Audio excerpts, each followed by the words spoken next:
Olá pessoas, bem-vindos a mais uma aula aqui no canal. Nessa aula 2 a gente vai tratar os conteúdos específicos da semana 3 e 4 do plano de estudo tutorado do 9º ano. Eu também vou resolver duas questões, uma referente à semana 3 e uma referente à semana 4. Eu já quero começar pedindo desculpas se algum momento eu começar a falar muito rápido ou embaralhar as palavras ou a minha dicção sair muito ruim. Realmente, às vezes isso acontece, mas eu espero que vocês consigam entender. Eu ainda estou aprendendo a fazer isso, então, por favor, não me odeiem.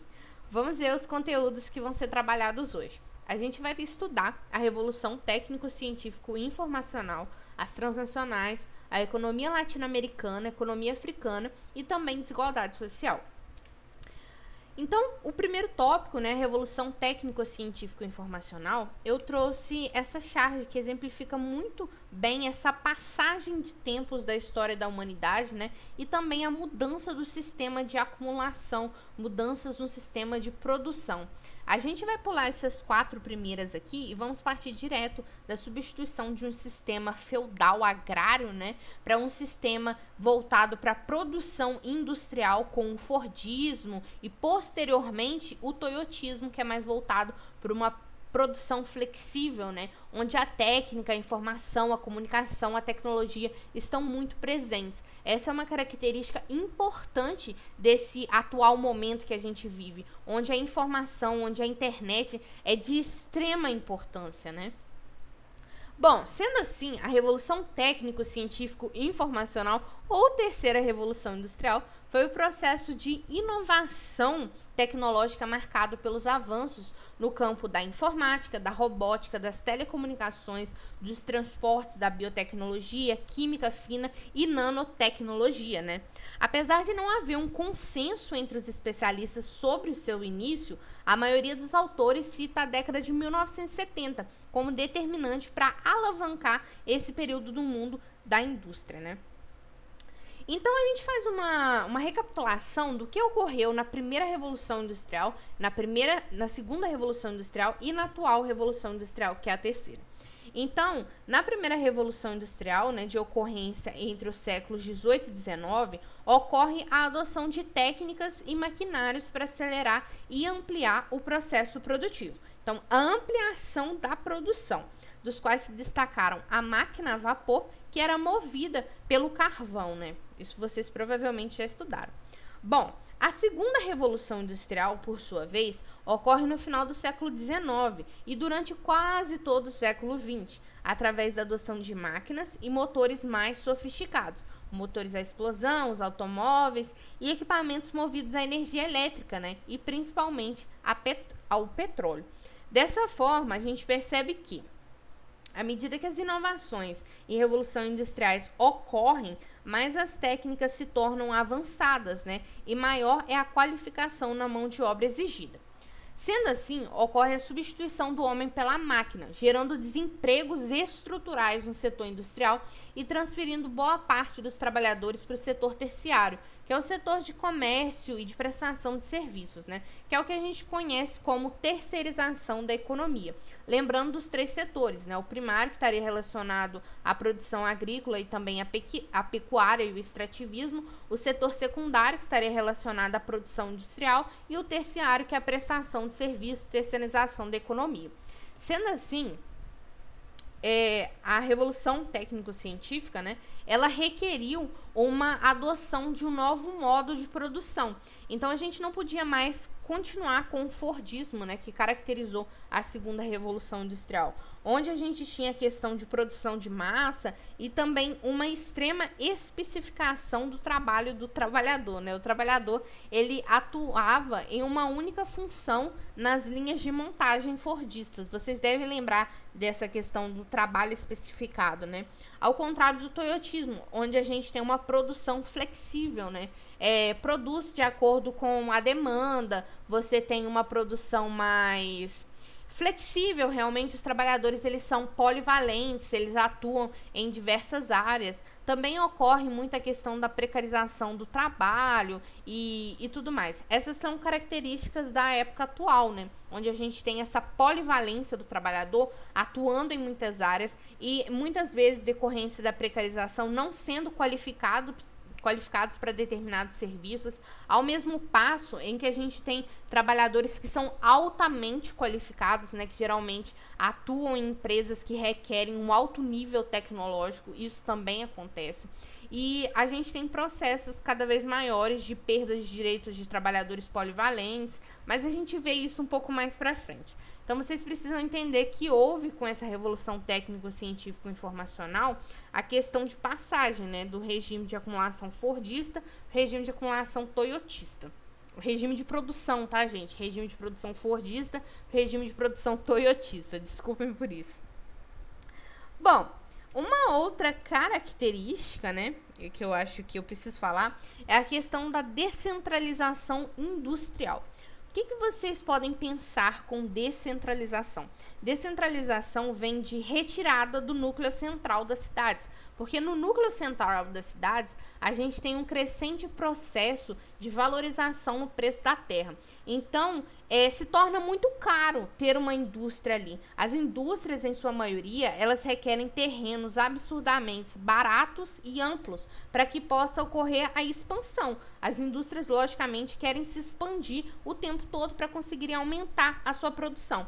Então, não é mais viável que elas se instalem nos núcleos centrais das cidades. Então, o que ocorre é esse processo de descentralização industrial, onde elas vão para zonas periféricas da cidade. Em alguns casos, elas mudam de região e em outros casos elas mudam de países e vão procurar por países onde os terrenos sejam baratos, onde a mão de obra seja precária e muito barata, onde eles possam extrair recursos naturais abundantemente e onde as leis ambientais elas sejam menos rigorosas. Então, estar ali é muito lucrativo para essas empresas e é um processo que tem ocorrido cada vez mais no mundo que a gente vive.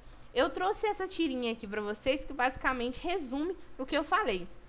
A gente tem vamos supor, três grandes empresários aqui e eles estão perguntando a essa horda de trabalhadores, vocês podem perceber, há um mexicano aqui, há uma mulher indiana aqui, há pessoas chinesas aqui, provavelmente mais indianos, pessoas da África, e ele está falando, ok, agora vamos ver, qual de vocês aceita trabalhar por menos? Essa é a lógica do livre comércio, essa é a lógica do liberalismo, né? Que é a exploração dos indivíduos para que você consuma acumular cada vez mais capital. Eu assisti um documentário há um tempo já que se chama A Corporação.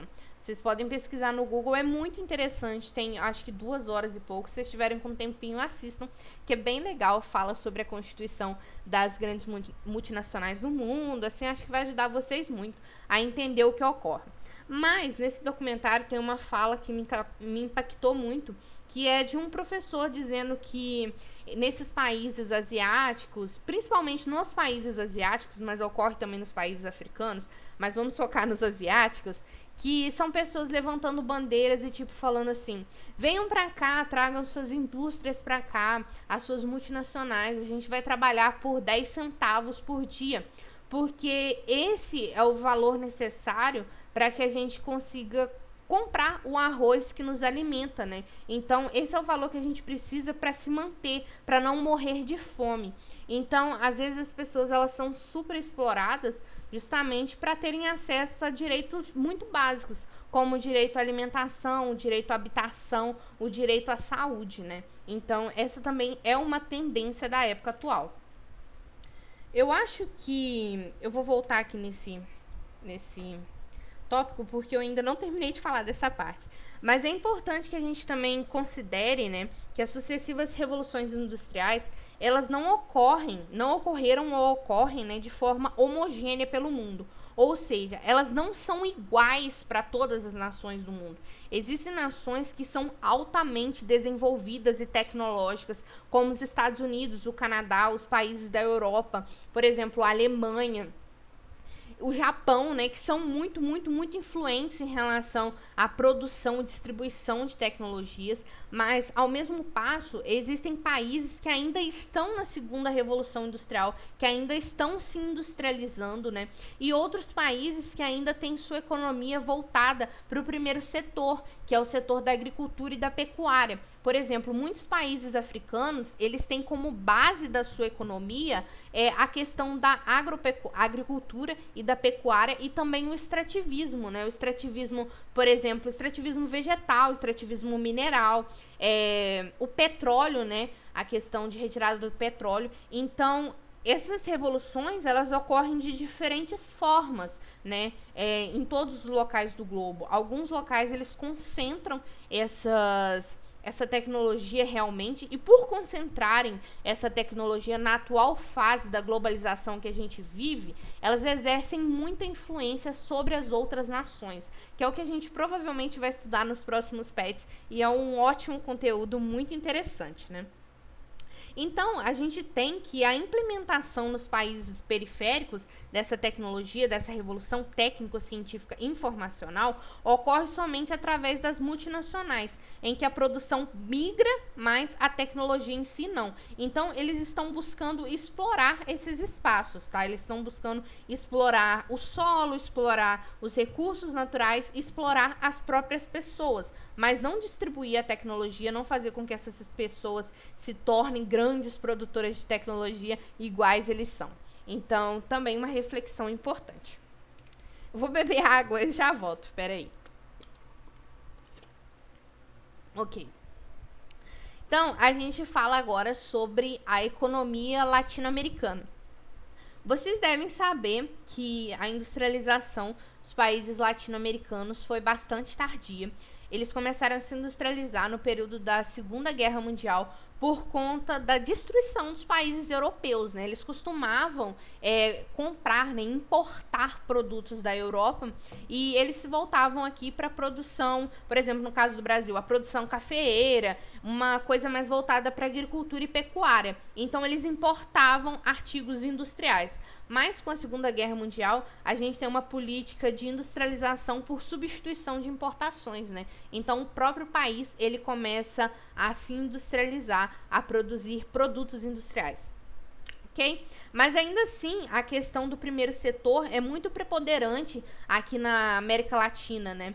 Que é a questão da produção realmente agrícola e também da pecuária. O Brasil, ele é um importante exportador de recursos agropecuários, né? Tanto de soja, por exemplo, o pessoal fala muito sobre soja, tanto quanto a questão da produção de gado bovino e a venda. Então, o Brasil, ele se destaca em relação a isso. Eu trouxe aqui essa charge que ela é perfeita para exemplificar o que está ocorrendo. A gente vê aqui os países nortistas, ó, esse aqui é o hemisfério norte, em que a gente percebe essa preponderância de artigos técnicos, de tecnologia, da indústria. Ao passo em que a gente tem os países pertencentes ao hemisfério sul, os países sulistas, que são mais voltados realmente para a produção agropecuária, né, para agricultura e pecuária, e também tardiamente para industrialização. Então, ok, economia latino-americana, check. A economia africana, como eu já tinha falado com vocês também, é pautada pela exploração de recursos naturais, como petróleo, gás, minérios, tipo ouro e diamantes. A África é muito importante nesse quesito, um continente muito rico em relação a recursos naturais, né, a bens naturais. A agricultura, o turismo, a indústria de transformação e os serviços são praticados de maneira bastante precária. Como eu falei para vocês, as coisas não acontecem de forma homogênea em todos os países do mundo, né? A gente tem processos divergentes. Algumas nações, elas se encontram em períodos muito inferiores que outras, né, que estão, por exemplo, partindo agora de uma revolução técnico-científica informacional para uma indústria 4.0. Então, ocorre de formas diferentes. Na maioria dos 54 países africanos, a economia sofre diretamente o impacto da extrema pobreza, da crise alimentar, dos desacertos administrativos, da inflação elevada, do endividamento e guerras. E isso, com certeza, é resultado das políticas de colonização, neocolonização e imperialismo que assolaram a África durante toda a história da humanidade. Eu trouxe outra figura aqui que também é muito emblemática, que é uma pessoa que vive na África, né, explorando os recursos do seu próprio continente, e eles não estão, de certa forma, absorvendo esses lucros. Quem absorve esses lucros são os países que pertencem à Europa Ocidental. Vocês podem ver que ele está em cima da Europa Ocidental, recebendo todas as riquezas do continente africano. Então a Europa ainda exerce uma influência muito forte em relação à África, né? Isso é percebido até os dias atuais. E por último, um tema assim que é maravilhoso, vocês já devem ter estudado desigualdade social milhares de vezes, mas a cada dia se torna mais importante a gente estudar isso. Eu espero que vocês consigam fazer boas reflexões com base no texto que vai ser passado agora.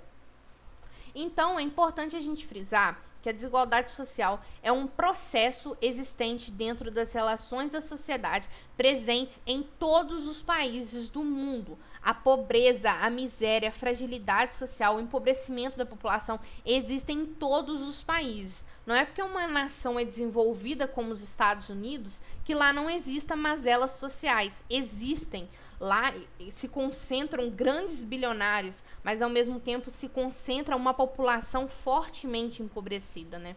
Tem uma frase de um outro documentário que eu assisti que é muito bom, estou recomendando para vocês, que se chama Park Avenue, o sonho americano. Depois eu vou colocar os links que eu citei aqui, mas ele é muito bom, que ele mostra as disparidades existentes, por exemplo, entre Park Avenue, que é uma avenida onde estão grandes edifícios, onde vivem grande parte dos bilionários dos Estados Unidos, e do outro lado, separado por uma ponte, a gente tem um Bronx, que é um dos bairros mais pobres dos Estados Unidos. Então você percebe que a riqueza e a pobreza andam lado a lado, né? Estão sempre ali. Para cada grande vencedor, existem muitos perdedores. Então é o que acontece.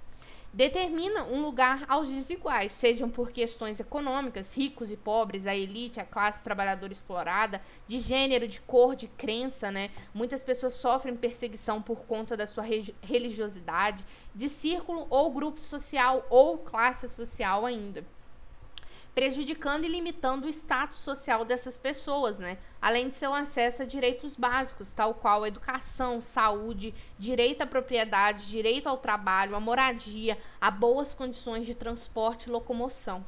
E na atual fase do capitalismo que a gente vive, a tendência é que ocorra cada vez mais esse esvaziamento de direitos, né? Que esse tipo de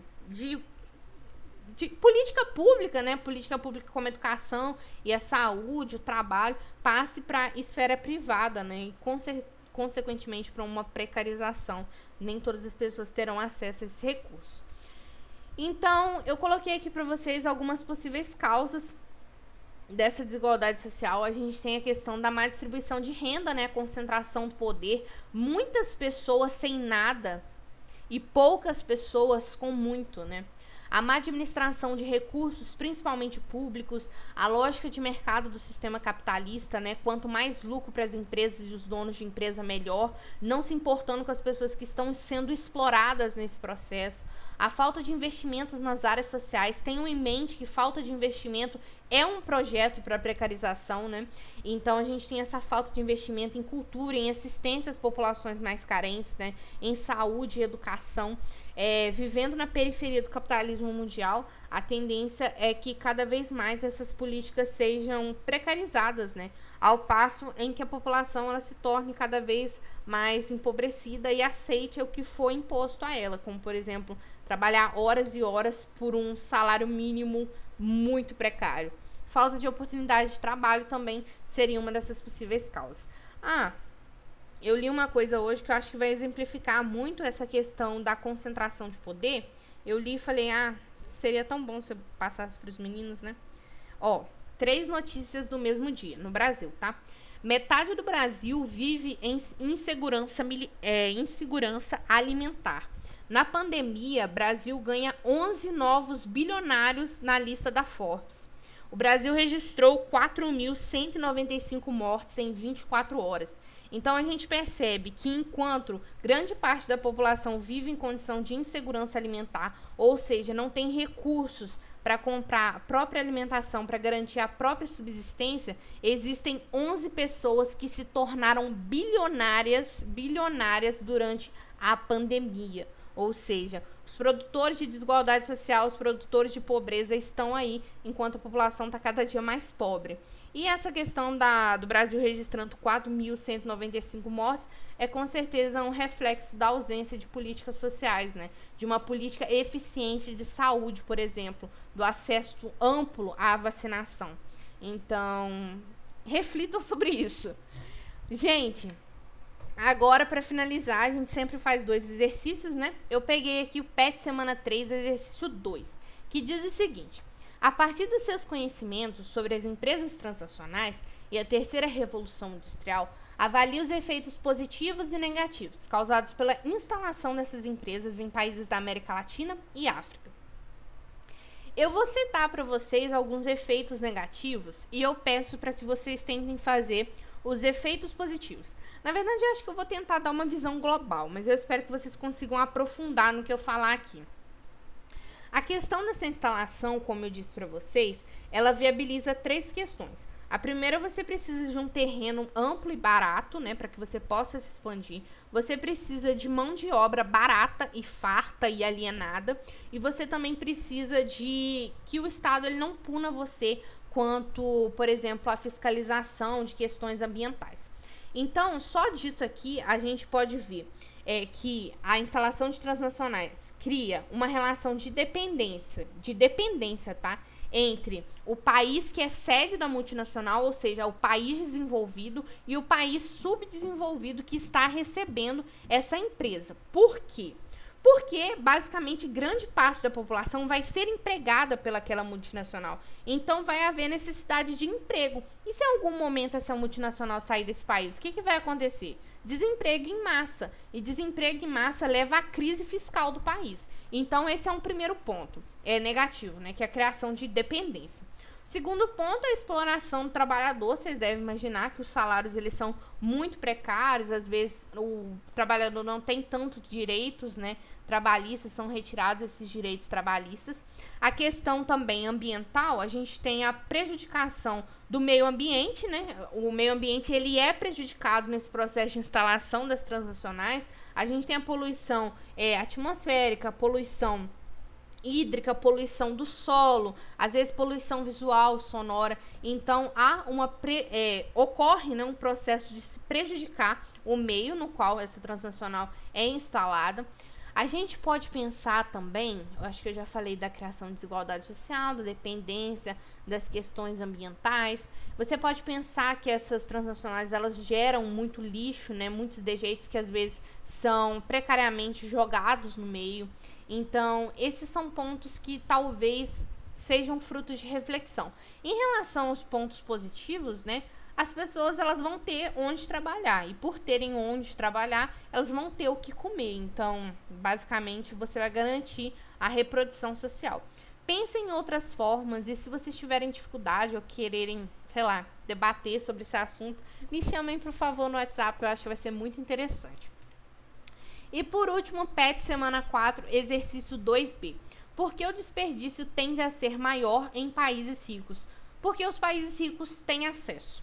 Os países ricos, eles têm acesso à alimentação, têm acesso à saúde, têm acesso à educação. Mas no quesito da alimentação, quando você tem muito acesso, a tendência é que você não dê conta, né? Por exemplo, você compra muita comida, mas você vive sozinho.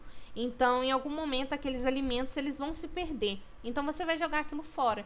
E, às vezes, quando você tem acesso, né, um acesso amplo, você pode acessar aquilo, você nunca teve insegurança quanto àquilo, você acaba desperdiçando, não dando valor e, consequentemente, jogando fora. Isso também leva a gente a pensar em questão de consumismo, né? Esses países, eles consomem o suficiente para os países pobres, todos os países pobres do mundo. Às vezes você tem uma nação rica e desenvolvida, vamos supor, um caso dos Estados Unidos. Eu tô falando muito dos Estados Unidos, vamos pular dos Estados Unidos para a Inglaterra.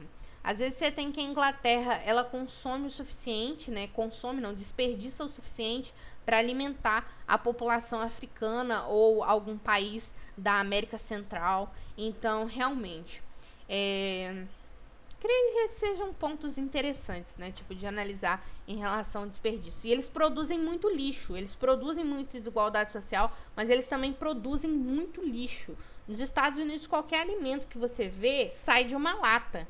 Nossa, não tem alimento nos Estados Unidos que não saia de uma lata. Para onde vai essa lata? Para o meio ambiente, com certeza, né?